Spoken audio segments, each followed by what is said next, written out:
All right, hello everyone. Welcome to my lounge. Today we're going to talk about the Sherpa. It's a K Spada.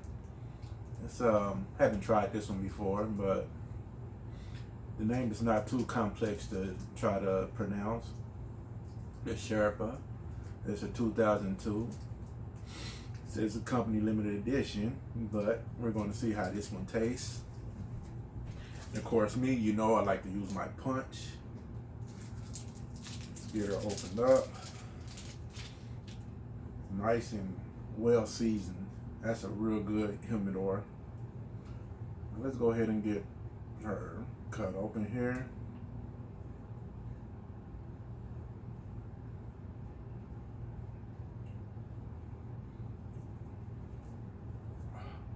Tastes great already.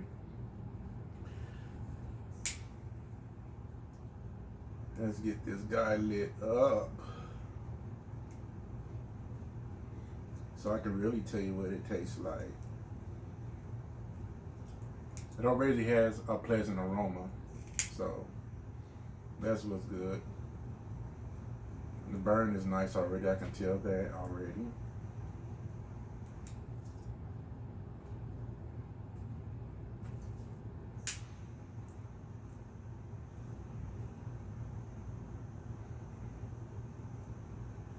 I don't know what happened to my lighter. This is my reserve in emergency lighter, but I got a 4-jet torch lighter somewhere around here. I hope nobody got me for it. That's why it's taking so long to light this bad boy.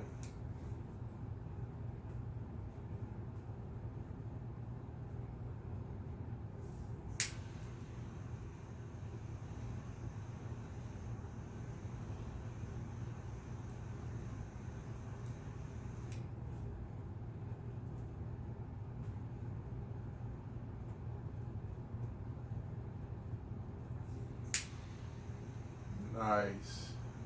Very nice. For the most part,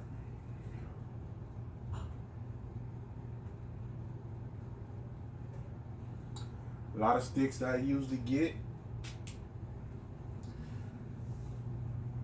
they have a nice earthy taste.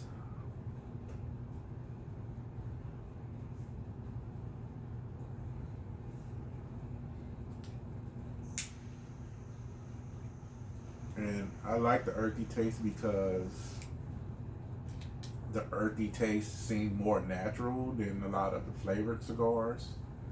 And I like smoking the earthy tasting cigars when I'm outside.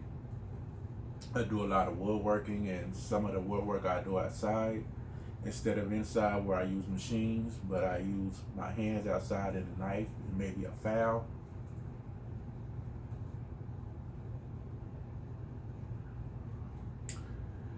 And a nice stogie just makes it all complete for my outdoor experience. I make canes and things of that nature, but back to the topic at hand. The hand Satya Shapira tastes very nice. I usually try to pick 3 flavors that I'm tasting in a cigar. Like I said, it's earthy.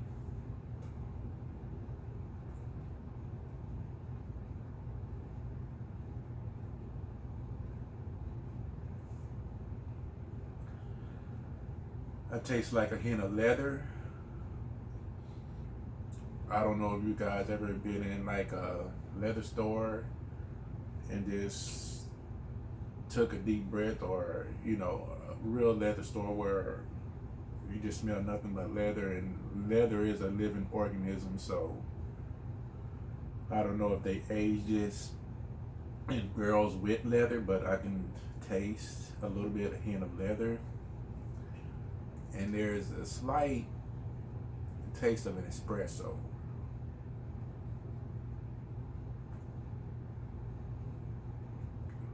Yeah, there's a slight taste of an espresso there too. And I can enjoy that. I enjoy this guy. It's very handsome made too, you know. It looks cool. But another good thing about it, it's not an expensive cigar. I think, if I can remember correctly,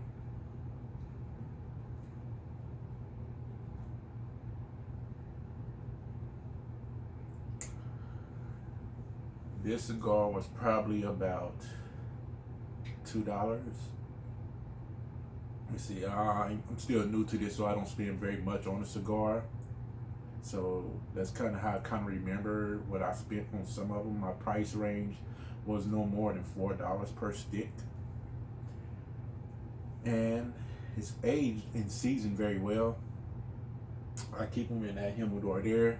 I got this one down there too, but these, and I keep in that humidor.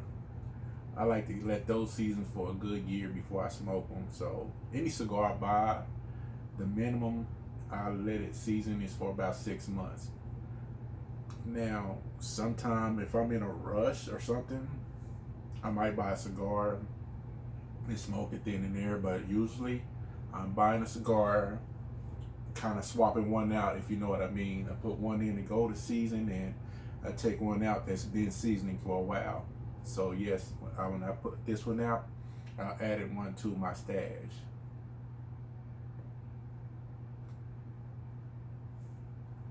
But one question I got for you fellas. I mean, you can be direct, and sometimes I do, but sometimes it gets old, if you know what I mean. But the question I want to ask you fellas is,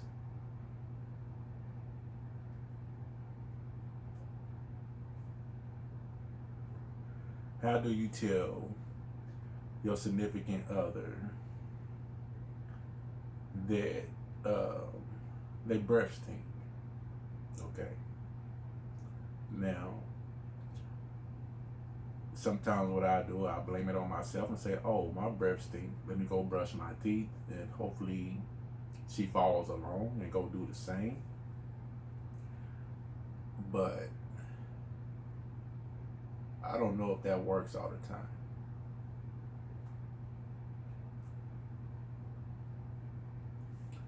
Sometimes I think there got to be a better way. I think I've heard of anonymous emails out there that you can send to a person and let them know. But I don't want her thinking that her coworkers might be saying it stink, and some other coworkers might think the same. They just might not be saying nothing because they don't want to hurt her feelings, or maybe they breath thinking they just like stinky breath. But nevertheless, I want to know, how do you let somebody know? Now, I can do my part and like make dentist appointments and things like that, and hopefully the dentist will talk to them about better oral hygiene.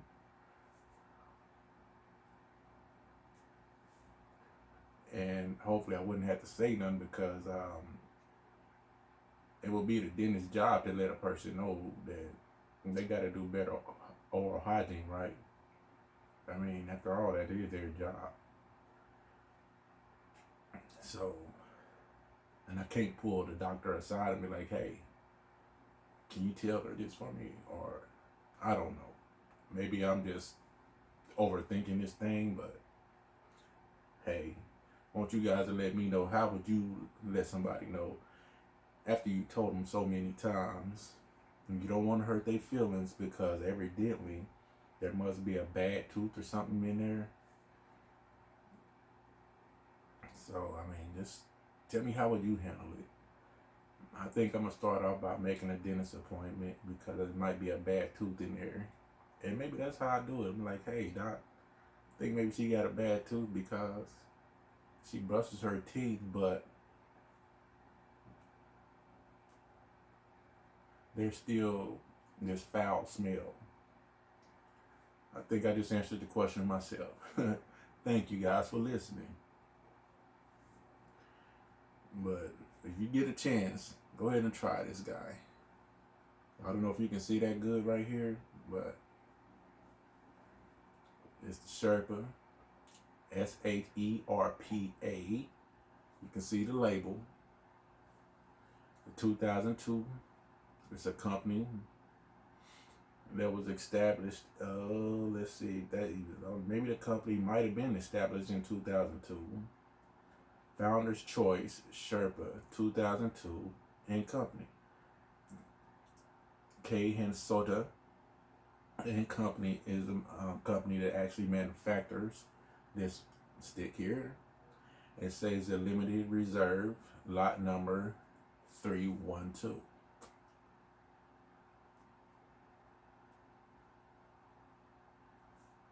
Yeah, I should be drinking a beer right now while I'm enjoying this nice stogie.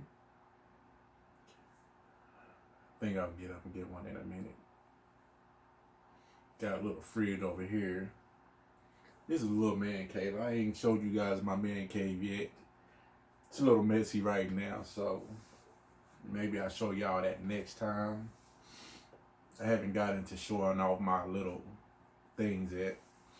Then of course the man cave is my lounge, my humble bone, and whatever I do everything here, that's, hey, this is my place. This is where it goes down.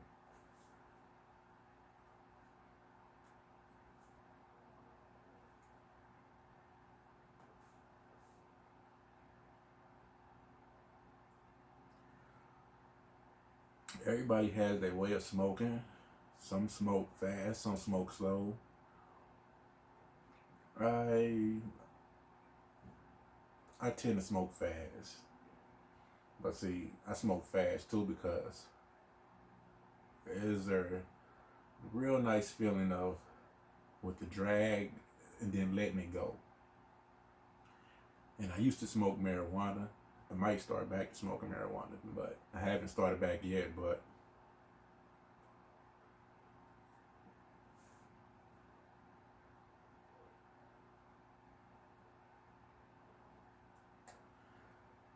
the pleasure of smoke in your mouth is very relaxing. Don't know why. It could be the nicotine that's in a cigar, but I'm not inhaling it, so it's not like a cigarette. But they say cigars have more nicotine than cigarettes, but I'm not addicted yet to them neither. But when I used to smoke marijuana, I used to put them in cigars, and of course there wasn't cigars as expensive as this. Now this is not expensive, but I used to buy the little packs where you get maybe $3-4 or something like that in a pack, and I think it was the nicotine, inhaling that nicotine, and with the marijuana too, that got me addicted.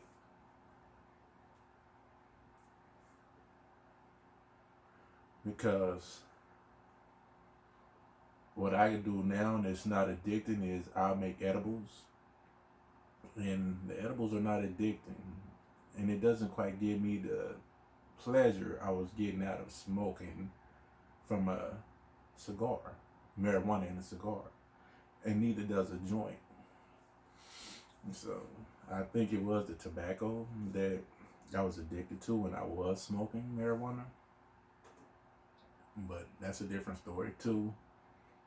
I got a different channel where I show you how I make some edibles.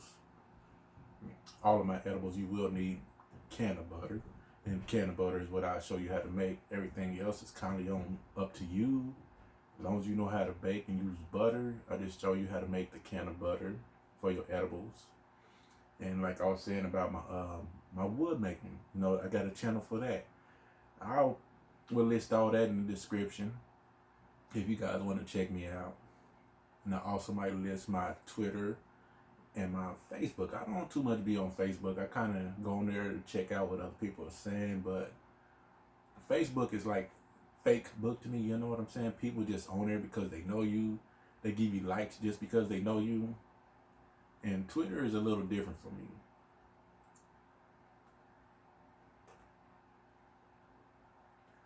I do Twitter and say what I want to say and do what I want to do. And if somebody follow me, it's because they really do like what I'm saying, and they're not just doing it because they know me, and they choose to follow you on Twitter if they like what you're saying, not because they know you. You don't have to accept like a friend request for them to follow you. They can just, hey, I'm gonna follow this guy. I like what he's saying. As simple as that. Facebook is just too much hype and too much fakeness going on.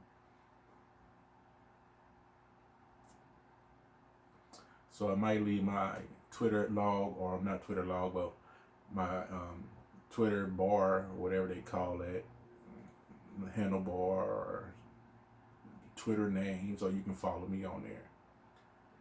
But anyway, guys, that's all I'm gonna say right now. I'm still enjoying it.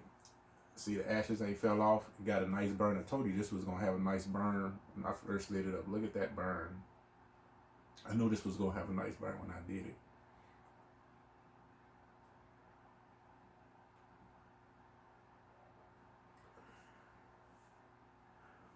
Yeah, very pleasant. All right, y'all. That's it for right now. Peace.